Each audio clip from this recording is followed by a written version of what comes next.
내가 법무부 장관으로 임명된 후 8일 만인 9월 16일 딸에 대한 검찰 소환 조사를 기점으로 가족 조사가 시작되었다.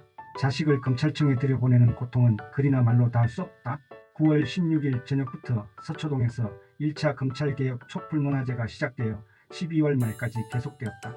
당시 나는 장관 재직 중이었기에 집회에 참석할 수는 없었고 언론 보도와 친구, 지인들의 연락을 통해 상황을 알게 되었다.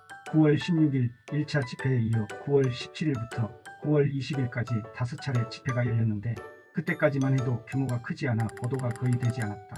그런데 9월 21일 6차 집회부터 참가 인원이 수천 명으로 늘어나기 시작했다. 시민들은 촛불과 함께 정치 검찰 물러나라, 자한당을 수사하라, 공수처를 설치하라 등의 피켓을 들었다. 방송인 노정열 씨가 사회를 보았고 참석자들은 내가 진보 집권 플랜 북콘서트에서 부른 홀로아리랑 영상을 틀어놓고 같이 노래를 불렀다. 2019년 9월 23일 집 압수수색이 있었다.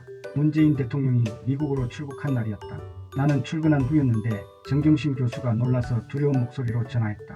심신의 건강이 이미 최악이었기에 압수수색을 책임지는 검사에게 아내 건강이 좋지 않으니 이를 참작해 진행해달라는 취지의 말을 하고 전화를 끊었다. 압수수색은 어떠한 방해도 없이 약 11시간 동안 진행되었다. 그 통화는 장관으로서가 아니라 압수수색을 당하는 시민으로서 한 것이며 주거의 소유자이자 거주자로서의 권리였다. 야당과 언론은 이 통화를 빌미로 내가 압수수색을 막거나 방해한 것처럼 공격했다. 다음날 대부분 신문에 일면 헤드라인은 이런 기사로 뒤덮였다. 그러나 이들은 검언 유착 사건이 진행되던 2020년 2월에서 4월까지 한동훈 검사장이 이동재 기자와 300여 차례 문자 메시지를 교환했고 한동훈 검사장과 윤석열 총장 부인 김건희 씨 사이에 200여 차례 통화와 문자 메시지 교환이 있었다는 점은 조명하지 않았다. 9월 24일에는 아들에 대한 검찰 소환 조사가 진행되었다. 차분한 성격의 아들은 검찰 조사에서 받은 모욕감으로 한동안 힘들어했다.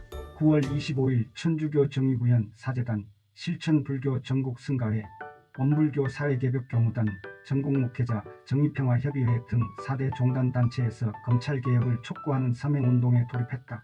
9월 30일 공동으로 발표된 선언문을 발췌해 소개한다. 우리는 검찰의 과거 행태를 똑똑히 기억하고 있습니다. 10년 전 검사와의 대화에서 대통령도 무시하던 검사들의 아나무인 태도를 기억합니다. 노무현 대통령 퇴임 이후에 이른바 논두렁 시계라는 유언비어를 조작 유포해 끝내는 그를 죽음으로 몰아갔습니다. 우리는 검사들의 기고만장함을 잊지 않고 있습니다. 검찰은 독점된 힘에 취해 국민의 인권을 외면하고 민주주의를 억압했던 과거를 반성해야 합니다. 검찰의 권한은 축소되어야 합니다. 현 정부에서 추진하고 있는 검찰개혁은 권력을 분산하고 국민의 공복으로 거듭나는 과정입니다. 검찰의 수사권 기소권을 분리하고 공수처의 견제를 받아야 합니다. 우리는 검찰의 권력 분산과 개혁을 강력히 촉구합니다. 그러나 검찰은 개혁에 저항하는 모습을 감추지 않고 있습니다. 검찰개혁을 완수하겠다는 법무부 장관에 대한 과도한 수사는 정상이 아닙니다.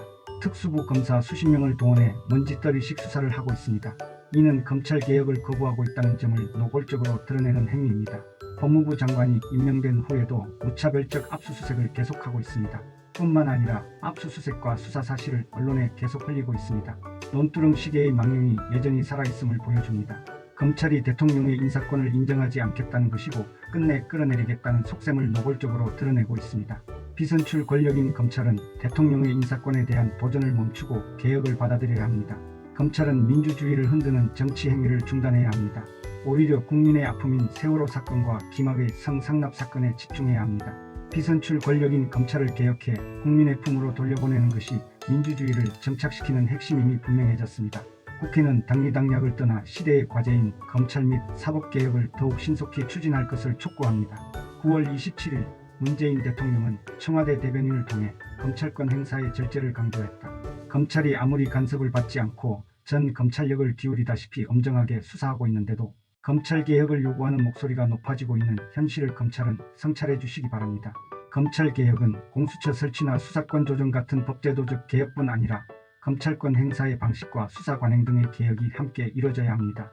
특히 검찰은 국민을 상대로 공권력을 직접적으로 행사하는 기관이므로 엄정하면서도 인권을 존중하는 절제된 검찰권의 행사가 무엇보다 중요합니다.